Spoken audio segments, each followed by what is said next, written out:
Hello, good morning mga kasasi.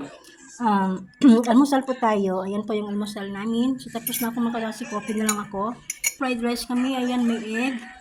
Tapos yung ulam kahapon, ininit ko. Yung kaano pala to, ulam kagabi ininit ko.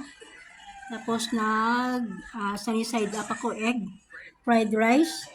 Ayan. Tapos ito kahapon mga kasasi, inilabas ko ito para kung may gustong kumain nito. Itong ginawa kong pancake kahapon. So, ayan yung egg.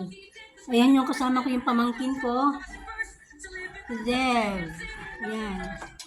So, ayan mga kasasi, let's eat po tayo. So, yun nga, kagabi kagabi ba? Oh, hindi pala. Madaling araw pala mga kasasi, naglandfall na yung bagyong Basyang. So, siguro naramdaman ko, mga 1 p.m. or 1 a.m. or 2 p.m. So, ayan po, naramdaman ko yung lakas ng ulan, saka hangin. Kasi nga, naglandfall na po yung bagyong Basyang. So, ngayon po mga kasasi, ingat po kayong lahat sa bagyo.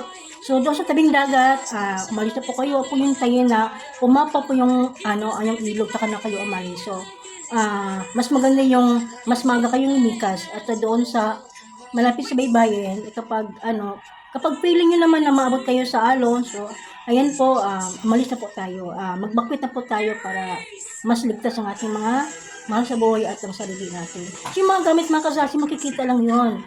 Yung mga gamit. Pero yung mga buhay natin, wala na. No rewind. So, tandaan po natin, yung buhay po natin ay no rewind. So, ayan po. So, ingat po ang lahat. Thank you mga kasasi. God bless you all. Keep safe to everyone. Bye-bye.